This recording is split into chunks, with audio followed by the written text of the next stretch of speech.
Minority వర్గాలకు తానెప్పుడు అండగా ఉంటానని, వారి సంక్షేమం భద్రతకు ప్రాధాన్యం ఇస్తానని ముఖ్యమంత్రి చంద్రబాబు అన్నారు.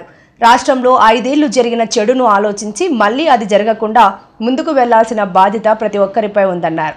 పేదల పట్ల, ధర్మాన్ని నమ్మిన వారి పట్ల దేవుడు ఎల్లప్పుడూ అండగా ఉంటాడని, మళ్లీ మంచి రోజులు వచ్చాయని, మీ అందరికీ అనుక్షణం అండగా ఉంటానన్నారు. ఈ రోజు ఇక్కడుండే వాళ్లే కాకుండా ఆంధ్రప్రదేశ్ రాష్ట్రం, అటు తెలంగాణ రాష్ట్రం,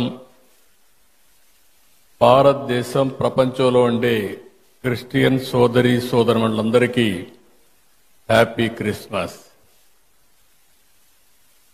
యేసు ప్రభు జన్మించిన రోజు మనం క్రిస్మస్ జరుపుకుంటున్నాం.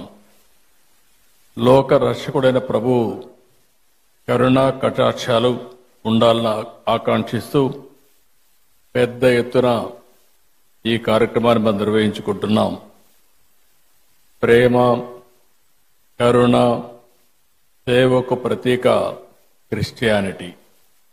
నేను ఎన్నో సందర్భాల్లో చెప్పాను, ఎక్కడైనా ఒక మంచి హాస్పిటల్లో మెరుగైన సేవలు అందిస్తున్నారంటే ఇప్పుడు కాదు, స్వతంత్రం రాకమునప్పటి నుంచి కూడా ఒక మంచి కాలేజీ పెట్టి పేద పిల్లలకు మంచి చదువు ఇప్పించారంటే అది క్రిస్టియన్ ఇన్స్టిట్యూషన్సే పెద్ద ఎత్తున చేశాయి. దీనికి స్ఫూర్తి ఇచ్చింది కూడా యేసు ప్రభు ఇచ్చారు. పశువుల పాకలో పుట్టి గొర్రెల కాపరిగా పెరిగి నిరాడంబర చాటుకున్న ప్రజారక్షకుడు యేసు. నమ్మిన వారి కోసం బలిదానానికి సైతం వెనుకాడని క్రీస్తు గొప్పతనం ప్రతి ఒక్కరు కూడా ఉత్తేజాన్ని తీసుకోవాల్సిన అవసరం ఉంది. నేను ఎప్పుడు వచ్చినా మీతో మాట్లాడుతూ ఉంటే మీ ఉత్సాహం చూసినప్పుడు ఒక స్ఫూర్తిదాయకమైన సందేశాన్ని ఇక్కడి నుంచి పొందుతున్నాం. ఎల్లప్పుడూ కూడా మనందరం ప్రభు త్యాగాన్ని స్మరించుకోవాలి, శాంతి మార్గాన్ని అనుసరించాలి, ప్రేమతత్వాన్ని పెంచుకోవాలి, ఈర్ష్య ద్వేషాలు పరారదొలాలి, అబద్ధం, లంచం వంటి పాపాలకు దూరంగా ఉండాలి. ఈరోజు రోజు రోజుకు విలువలు పడిపోయే ఈ సమయంలో కనీసం మనం చూస్తే డిసెంబర్ నుంచి జనవరి అంతవరకు కూడా, ఫస్ట్ వీక్ అంతవరకు కూడా ప్రపంచమంతా పెద్ద ఎత్తున జరుపుకునే ఏకైక పండుగ ఈ క్రిస్మస్ అని చెప్పి కూడా నేను మీకు తెలియజేస్తున్నా.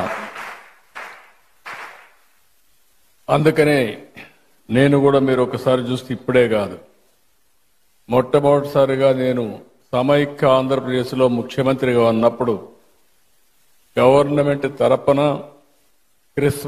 ప్రీ క్రిస్మస్ ఈవెంట్ జరపాలని ఆ రోజు ఒక హైదరాబాద్లోనే కాకుండా అన్ని జిల్లాల్లో కూడా కార్యక్రమాలు నిర్వహించిన పార్టీ తెలుగుదేశం పార్టీ అని చెప్పి కూడా నేను మీకు తెలియజేస్తున్నాను. ఎప్పుడు కూడా నేను ఒకటే ఆలోచిస్తాను, మైనారిటీ వర్గాల సంక్షేమానికి, భద్రతకు ఎప్పుడూ నేను అండగా ఉంటాను. ఒకసారి అయితే సమైక్య ఆంధ్రప్రదేశ్లో చర్చి పైన దాడులు జరిగితే స్వయంగా నేనే వచ్చి ఇన్వెస్టిగేషన్ చేసి మళ్లీ అలాంటి సంఘటనలు జరగకుండా పూర్తిగా కంట్రోల్ చేసింది తెలుగుదేశం ప్రభుత్వం అని కూడా గుర్తు చేస్తున్నాను.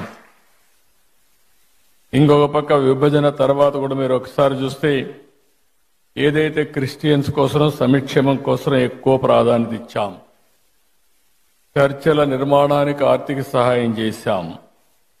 ఇంకొక పక్క మీరు చేస్తున్నటువంటి సేవలకు సహకారంగా ఉండాలని క్రైస్తవ సంస్థలకు ఒక్కొక్క సంస్థకి 10 లక్షల రూపాయల ఆర్థిక సహాయం చేసి మిమ్మల్ని ప్రోత్సహించాం.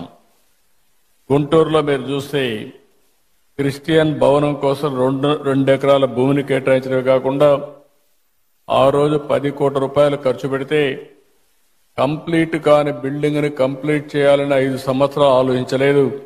మళ్లీ నేను వస్తానే దాన్ని పూర్తి చేసే బాధ్యత కూడా తీసుకొని తొందరలోనే మీ అందరికి అంకితం చేస్తాం, మీ అందరికి అందుబాటులో తీసుకొస్తాం. విజయవాడలోని సిఎస్ఐ సెయింట్ బాసిలికా కాలేజ్ చర్చికి 1.5 కోట్లు ఇచ్చాం. మీరెప్పుడూ నా దృష్టికి తీసుకొస్తారు. క్రైస్తవ శ్మశాన వాటికల కోసం ఆర్థిక సహాయం చేయమని కోరినప్పుడు ఇది చాలా జనైన సమస్య, దీన్ని పరిష్కారం చేయాల్సిన అవసరం ఉంది. ఇప్పటికే పెద్ద ఎత్తున ఇచ్చాం. భవిష్యత్తులో కూడా మీకు పూర్తిగా అండగా ఉంటామని చెప్పి కూడా నేను మీకు తెలియజేస్తున్నా. ఇదే కాకుండా జెరూసలం వెళ్లే క్రైస్తవులకి మొట్టమొదటిసారిగా ఆర్థిక సహాయం ప్రవేశపెట్టిన పార్టీ తెలుగుదేశం పార్టీ. ఆ విధంగా కూడా మనం ముందుకు పోయాం. ఇంకొక పక్క క్రైస్తవ విద్యార్థుల సంక్షేమం కోసం ప్రీ మెట్రిక్ స్కాలర్షిప్లు కానీ, పోస్ట్ మెట్రిక్ స్కాలర్షిప్లు కానీ, ట్యూషన్ ఫీజు అంతా కూడా రీఎంబర్స్మెంట్ చేయడం కానీ ఇవన్నీ చేశాం. ఈరోజు ఇలాంటి కార్యక్రమాలు 1-2 కాదు, చాలా కార్యక్రమాలు చేసి మనం ముందుకు పోయే పరిస్థితికి వచ్చాం.